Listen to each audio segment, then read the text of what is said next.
Spoke about seeking the Lord this weekend.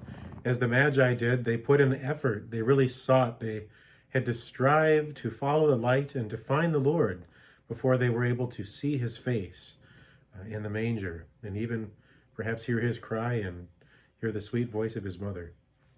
And so we too need to apply ourselves if we expect to hear the voice of the Lord. And I said I would share a few tips over the week for how to do that, how to actually seek and find. Well, there's a passage that's pretty well known from the first book of Kings about hearing the word of the Lord, hearing his voice. It's more often than not, the voice of the Lord day to day to us is very quiet, it's very subtle. We have to be prepared to hear it. There are times, of course, he'll just blast right through the noise. He'll just, shake us and speak, or just dazzle us with light and kind of wake us up. And that will happen, but more often than not, that's to alert us to now really launch on our journey, to be able to hear him in the quiet secret of the heart. So this passage from 1 Kings is about Elijah, who has been fighting for the Lord, and himself is in danger. He's in a world where, all of Israel, God's own people have basically abandoned the covenant. They've set up altars to false gods. Now the king is married to a queen who has a different religion, is now hunting him down to slaughter him, Elijah, the prophet. And so he's gone on a journey of 40 days and 40 nights to Mount Horeb to find escape and to find the voice of the Lord. When he gets there, he hears a voice. He came to a cave and lodged there, and behold, the word of the Lord came to him and said, "What are you doing here, Elijah?"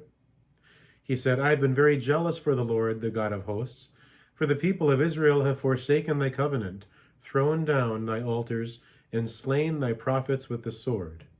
And I, even I only, am left, and they seek my life to take it away."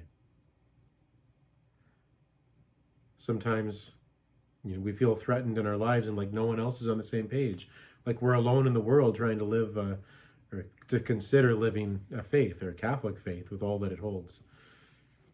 So he said, this word of the Lord came to Elijah and said, "Go forth and stand upon the mount before the Lord."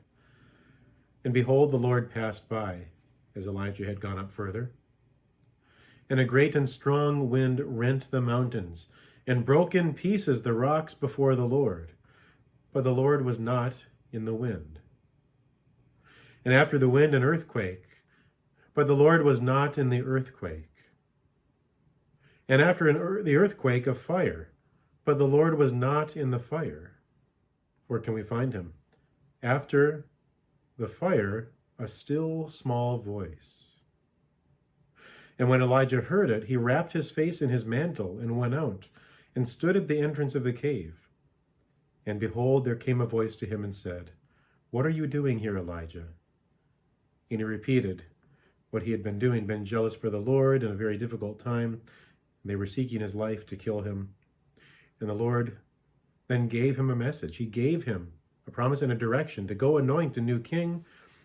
And that was for Syria and a king over Israel, and to appoint a new prophet in his place.